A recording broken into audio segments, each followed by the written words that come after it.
Well, the name of the program is the South Fork Snake River Angler Incentive Program.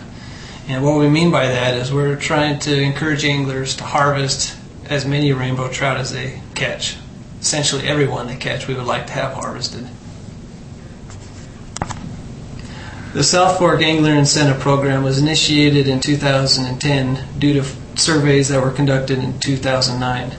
In 2009, we noticed that for the first time ever, rainbow trout outnumbered cutthroat trout, the native fish in the South Fork, since monitoring began in 1982.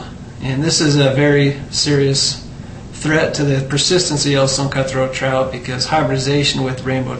Alright, so the program started in February 2010.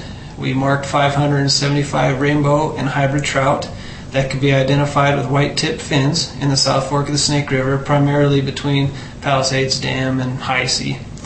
But these rainbow trout were marked with a small piece of wire in their snouts, and on the wire there are numbers that are etched that indicate a different reward value. So reward values range from $50 all the way up to $1,000.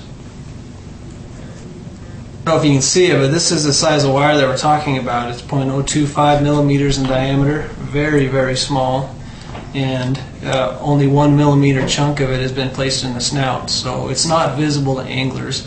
So those participating in the program will need to bring in the heads from every fish they catch because they will not know which one has a tag.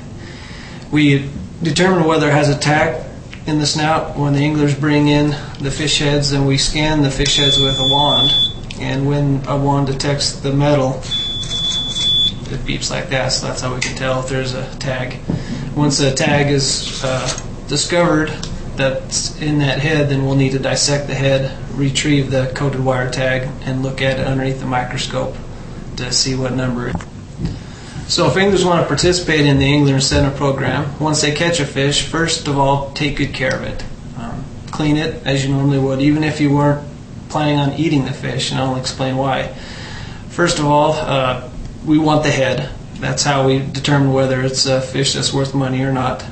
So we turn those in 3 different ways. Anglers can bring them directly to our Idaho Falls regional office, or they can bring them by the first Friday of each month. And on the first Friday of each month is when we'll go through, we'll scan all the heads, and we'll determine whether they are tagged or not.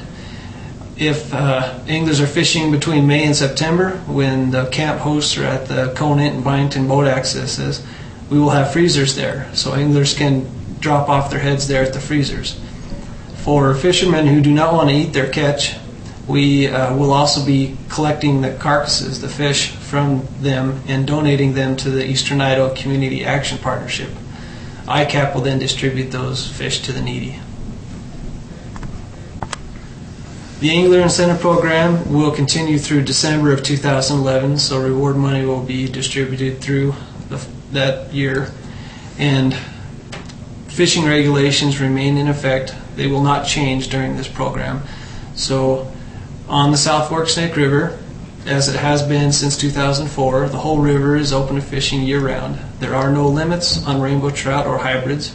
You can identify those fish with white-tipped fins, and cutthroat trout are mandatory catch and release.